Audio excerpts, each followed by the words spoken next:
when we actually got going in the States with the Oblivion Express, we would have some strange stuff happen where artists would call in that were from totally different genres of music and ask for us to open for them. Yeah. You know, people like Blue Oyster Cult. Yeah, that's a hell of a compliment. I was like, when they told me at the agency, I said, have you heard this band Blue Oyster Cult? I said, no, I've seen their album, but I haven't heard it. Anyway, they want you to open for them. I said, fine.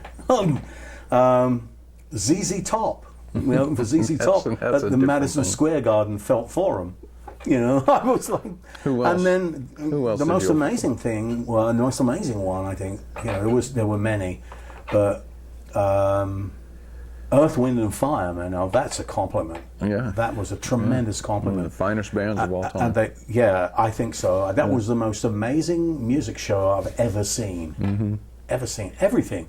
The brass, the playing, the compositions, the vocals, and the harmony singing, just like, we were like, oh my goodness. Oh, just ridiculous. Yes. And when we, you know, we did a lot of concerts for them in the state of Ohio, and on the first one, Maurice White came down to our sound check, man, and introduced himself and introduced us to the band. I thought that was just tremendous. Yeah. You know, I thought it was such a gentleman to do that, you know, and that was just an amazing evening for us. Mm-hmm. Amazing evenings, because they put it on they brought it every time. Phenomenal. And you did some work with Tony Williams, the drummer, the guy that played in Miles Davis's famous quintet. That's right. And what was he like to work with? Tony was great to me, man. Yeah. What kind of stuff were you doing? I mean, he did that very out kind of stuff, or he did traditional stuff? Yeah, we were doing kind of fusion things that he'd done from some of his albums, like Wildlife, a thing in 11 from the album Ego. What was the other one? Red Alert from another one of his albums, actually. Were you working in his band? Yeah. His band? Yeah, he called me and he said, he lived in the Bay Area and I lived up there as well, you know.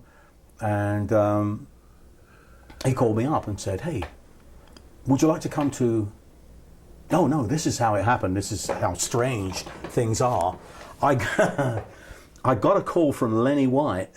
Lenny, I had done some things with Chick Corea's Return to Forever, some concerts, and Lenny and Stanley would stand in the wings checking us out. You know, we were like, better play good tonight, guys.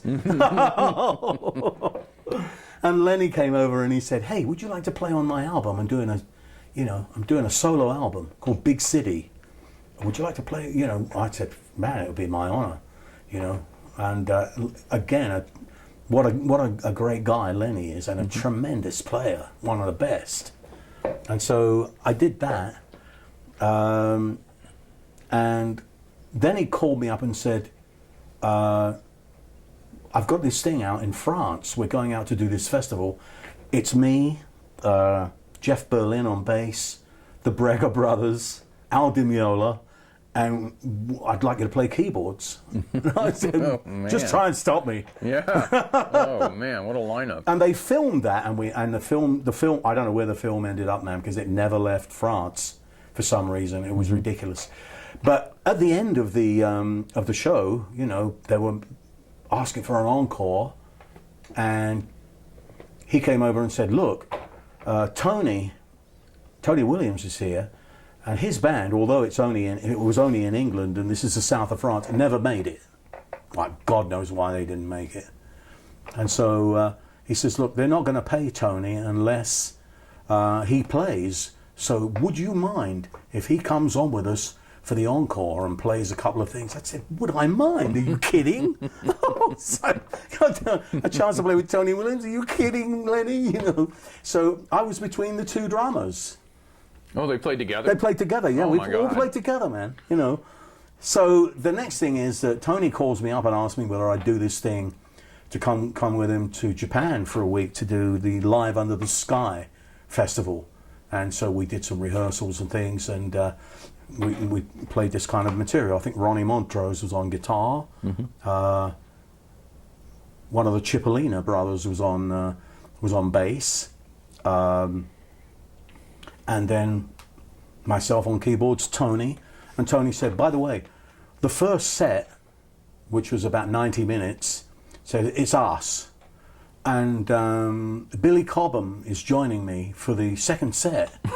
And I went, man, I mean, how could I get this lucky? To play with Tony and Lenny White in one month, and a couple of months later, to play with Tony and Billy Cobham. It was just unbelievable. Like a big energy fest. Oh yeah.